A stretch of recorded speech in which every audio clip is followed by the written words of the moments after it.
and a matter of record that about 30, 40 years ago, or maybe even earlier than that, the liberal establishment became co-opted by the same financial interests that have traditionally been associated with right-wing politics. If you look at the conditions that led to the war in Iraq and the kind of relationships and the kind of restructuring that took place in that country and the catastrophe that happened around that war, that was Cheney and Bush, and now look at what's happening elsewhere, and there are sort of, I would say, comparable conversations that could take place, and it's pretty clear where like the sort of Clinton Foundation gets money from and the way that they advocate for particular things. So what I feel like is that the solution will not come from within that system. I don't want to glory it by reveling in the differences.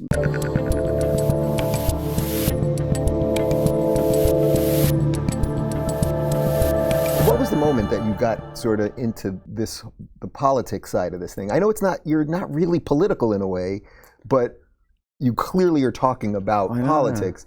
But was that, I mean, you're an actor and a comic, like, was that kind of always in you, or was there like a moment that had happened? Did COVID kind of escalate it? Actor, comic, that's a type of a job, isn't it? Like a comedian, actually, for me, is a sort of beyond a job. That's a religion. That's a purpose. It's a perspective. Actor is a type of a job. For me, my world view is part of my condition. It's part of where I come from. It's part of what I believe in. And the becoming an actor, that's just simply just opportunism. I was doing stand-up comedy. I got jobs on the TV as a result of that. I then got offered movies, all of these things. Oh, these are all interesting, exciting things. And by God, were they exciting and for a while. But my actual, what would we be like if it, look, I sometimes think this, if it didn't exist, would I invent it? If it didn't, like, you know, if there was no such thing as a movie industry, would I go, why don't we spend like $100 million telling this story? And what we'll do is we'll get to trailers at 4 o'clock in the morning. I'll stay in there most of the time. Then I'll pop out for a bit and like do a little bit of acting. No, what I want to do is communicate truthfully and connect people. If anything, it's like a kind of secular and inclusive evangelism that's deeply devout and accepting of the different ways that people might find God, that each of us are going to have our own journey to God. That doesn't mean that people might not be part of a religious community or indeed a global faith, but that if we do not have a connection to something that I would call sublime or divine, that we are likely to become lost in materialism, individualism, nihilism and progressivism. And by progressivism I don't mean cultural progressivism, the idea that human beings are on this journey to better and better stuff, and that doesn't seem to be happening other than, I would say, through the false markers of medicine and technology, and although they are marvelous, great miracles. Is that what you're up to more than anything else, that we're just like in this lack of truth right now? And even to bring it back to the real-time moment, like you were trying to say something true in a culture war where nothing is true, right?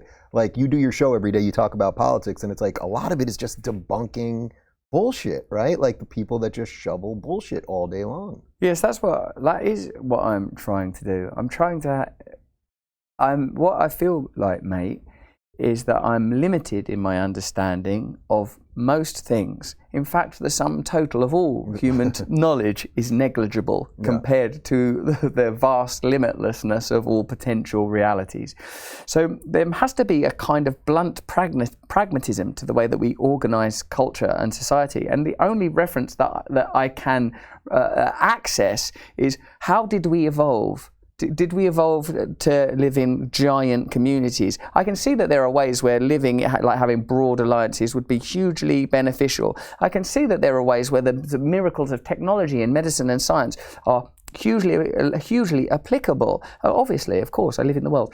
But it seems that there is an invisible ideology that doesn't declare and state itself explicitly, and all of the even apparent cultural arguments take place within its framework. And what I would call it is commodification, consumerism, late capitalism, corporatism, global corporatism, neoliberalism, that this ideology isn't being openly discussed, and it's at its nadir. It's dying. It's already dead. It died in 2008. And now we've got something bizarre and monstrous. So we have like a Frankenstein trying to keep it together or something while they were rearranging chairs on the Titanic as it's sinking, something like that. Yes, that's what I feel like. Yes, that's what I feel like. And I feel like if it is not succinctly and explicitly addressed, we're going to experience new types of authoritarianism that frame themselves in, albeit apparently novel ways, that benefit hugely from arguing about the sort of stuff, like even, the stuff about like the public schools or whatever, when plainly, like that if you said, I want to raise my kids in this way, I'd go, oh, okay. I mean, I know, and I would assume that you would be the same with me. Like,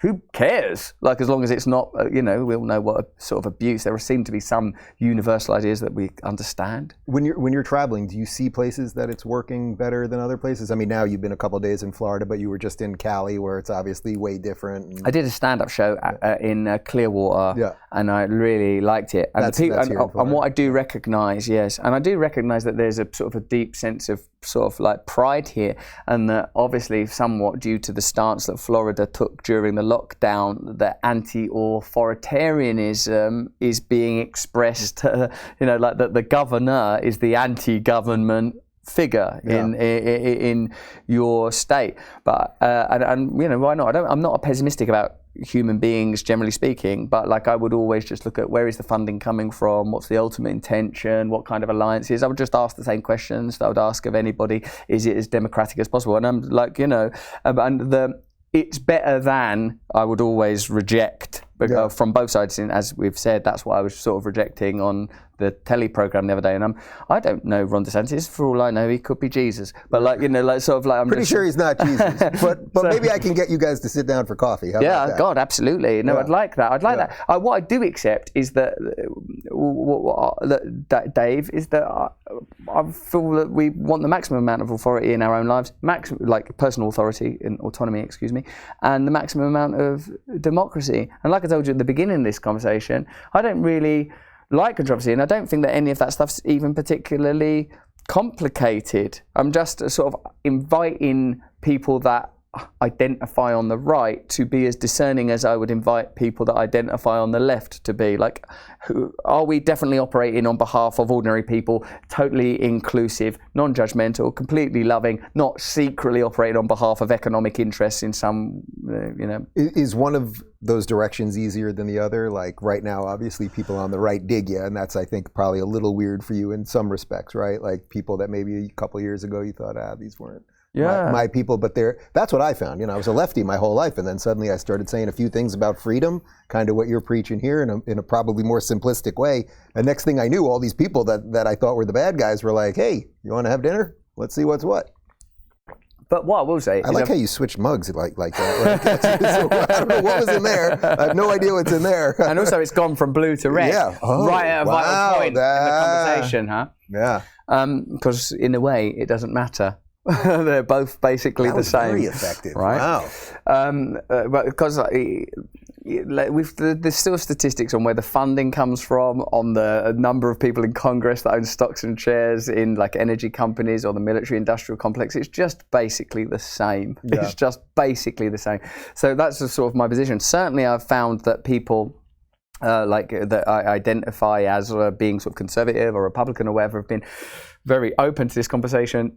And look, it's clear to me, and a matter of record, that about 30, 40 years ago, or maybe even earlier than that, the liberal establishment became co-opted by the same financial interests that have traditionally been associated with right-wing politics. If you look at the conditions that led to the war in Iraq and the kind of relationships and the kind of restructuring that took place in that country and the catastrophe that happened around that war, that was Cheney and Bush, and now look at what's happening elsewhere, and there are sort of, I would say, comparable conversations that could take place, and it's pretty clear where like the sort of Clinton Foundation gets money from and the way that they advocate for particular things. So what I feel like is that the solution will not come from within that system. I don't want to glory it by reveling in the differences, because actually where I am from is a normal, modest, blue-collar, working-class background in Essex, England.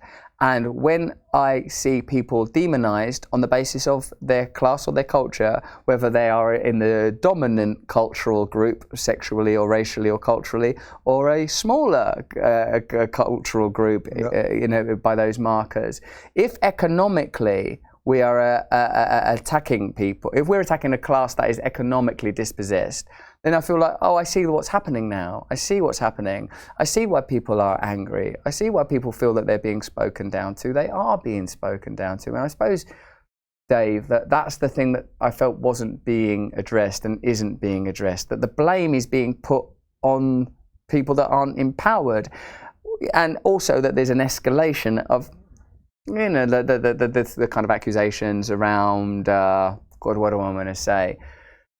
Perjuring people's beliefs. Oh, those people are just racist. Those people are just this or just that. And I'm actually generally quite optimistic about people and think that people will get along if you leave them alone and if you don't impecuniate them and impoverish them.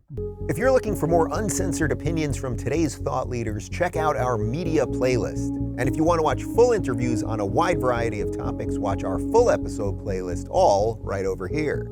And to get notified of all future videos, be sure to subscribe and click the notification bell.